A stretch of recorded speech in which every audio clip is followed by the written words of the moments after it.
পৃথিবীতে বাঁচতে হলে সবার প্রথমে যেটা প্রয়োজন সেটা হচ্ছে মাথা গোঁজার ঠাঁই। সবাই বলে না যে মাথা গোঁজার ঠাঁই থাকলে আর কোনো চিন্তা থাকে না। তারপরে জীবিকার তাগিদে আপনি যা যা যা প্রয়োজন সব কিছুই নিজে করে নিতে পারবেন, কিন্তু আসল হচ্ছে তো বাড়িটা। তো আসসালামু আলাইকুম এভরিওয়ান। এটা হচ্ছে আমার ইউটিউব চ্যানেলের প্রথম ভিডিও, আর এটাই আমার নতুন চ্যানেল। সবাই অবশ্যই আমার পাশে থাকবেন। আর আজকে আমি আপনাদের সাথে আমার প্রথম ভিডিওতে দেখাবো আমার বাবার বাড়ি, আমার আব্বুর স্বপ্নের বাড়ি, কষ্টের বাড়ি, যা বলেন আর কি। তো প্রথমেই আমাদের বাড়ির সামনে ছোট্ট একটা নদী আর অসাধারণ ভিউ দেখালাম। তারপরে এই যে আমার সামনে হচ্ছে কিছু টুকটাক সবজি বাগান, আর এই যে আমার আব্বুর শখের বাড়ির দরজা। প্রতিটা জিনিস আমার আব্বু নিজে যত্ন করে বানিয়েছে নিজের পছন্দ মতো, আর এই দরজার ডিজাইনটা কিন্তু অসাধারণ। তো আমি এই যে ঘরের ভিতরে ঢুকলাম। তো আমাদের ঘরের ভিতর কিন্তু ফাঁকা, কারণ অনেক কাজ এখনও ইনকমপ্লিট, তারপর অনেক ফার্নিচার কেনা বাকি। আর অনেক কাজ বলতে শুধু টাইলসের কাজটাই বাকি আছে, শুধু টাইলসের কাজটাই ইনকমপ্লিট রেখেছে, কারণ আব্বু এই বাড়িটা বিক্রি করে দেবে। আসলে আব্বুর মনে অনেক কষ্ট আছে। আব্বু ছোটোবেলা থেকে বলতে না, তার সাংসারিক জীবন শুরু করার পর থেকে অনেক কষ্ট পেয়েছে, আর সেগুলো তার আপন মানুষজনের কাছ থেকেই পেয়েছে। তো সেই কষ্টের কারণে সে এখন চাচ্ছে না আমাদের যে জন্মস্থান বা আমরা ছোটোবেলা থেকে যেখানে বেড়ে উঠেছি, বা তার যেই ছোটোবেলা থেকে বেড়ে ওঠা, এখানেও সে থাকতে চাচ্ছে না। সে চাচ্ছে যে এই বাড়ি জায়গা জমি যা আছে সে বিক্রি করে দিয়ে চলে যাবে। আর আব্বু যে বাড়িটা করেছে তার সম্পূর্ণ নিজের টাকায় কেনা জমি, নিজের জমিতে ঘর করেছে। আমার দাদার জমিতে করে নাই। এই যে এটা হচ্ছে আমাদের ড্রয়িং রুম। তো এখানে সোফা কেনা বাকি আর কি, ইচ্ছে করেই কিনছে না।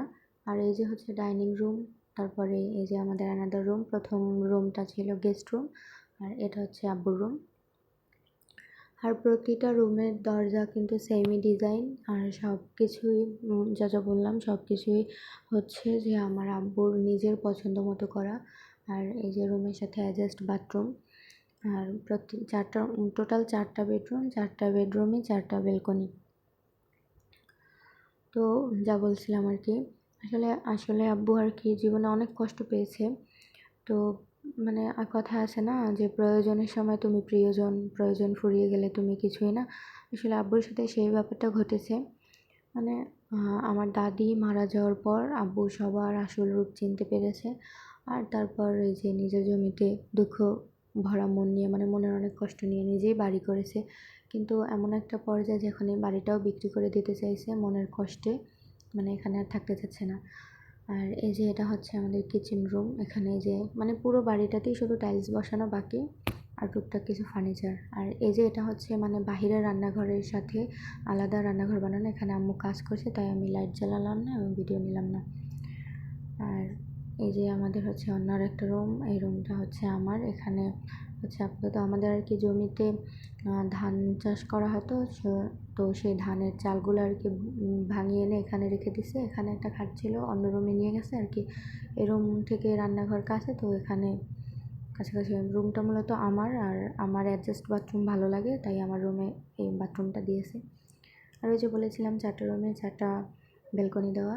তো আমার রুমের ব্যালকনির সাথে হচ্ছে আমার আম্মু কিছু হাঁস মুরগি পালে। গ্রামের বাড়িতে, গৃহস্থের বাড়িতে হাঁস মুরগি থাকেই। তো এই যে এটা হচ্ছে মুরগি খোপের সিস্টেম, মুরগির ঘরের, হাঁস মুরগির ঘরের। একটা হচ্ছে মুরগির আর একটা হাঁসের। আর এই যে এখানে আমার আম্মুর শখের হাঁস মুরগি। আর এখান থেকে এই যে এটা হচ্ছে আমার আম্মুর বাহিরের রান্নাঘর, লাকড়ি চুলার, লাকড়িতে রান্না করার চুলা। আর এই যে আমাদের হচ্ছে পিছনের দরজা। আর এখানে এই যে অন্য আর একটা রুম। অলরেডি 3টা রুম দেখিয়ে ফেলেছি। আর প্রতিটা রুমেই দরজার কিন্তু সেমই ডিজাইন, আর প্রতিটা রুমেই জানালা 2টা করে। আমার রুমে একটা, আর বাকি রুমগুলোতে 2টা করে জানালা, আর প্রতিটা জানালাতেই ঠাই দেয়া। এই যে এখানে আমার মামনি ঘুমাচ্ছে, আমার সোনা পাখি, আমার প্রাণভোমরা বলতে যা বুঝি। আর এই যে বাড়ির পাশে সামনে তো কিছু সবজি গাছ আছে। আরেকটা মিনি ব্লগে আপনাদেরকে সবজি গাছগুলো দেখাবো। আর এই যে এখানেও পেঁপে গাছ লাগানো, একটা পেঁপে পেকেছে। আর ওইদিকে হচ্ছে মরিচ গাছ আছে। আর বেশি কিছু নেই আর কি এরকমই। আর ওই যে ওটা হচ্ছে সামনের রাস্তা, মানে যেখানেই দাঁড়াই বাড়ি থেকে আসলে আমাদের বের হওয়া হয় না, মানে ঘরের ভিতরে বসে আমরা বাইরে সব কিছু দেখতে পারি আর প্লাস এনজয় করতে পারি। আর এই যে হচ্ছে পিছনের দরজার এখান থেকে ভিউটা জাস্ট অসাধারণ, জাস্ট ওয়াও। মানে এখানে দাঁড়াইলে আপনি এত সুন্দর ভিউ উপভোগ করতে পারবেন, আপনার আর কোনো কষ্টই হবে না।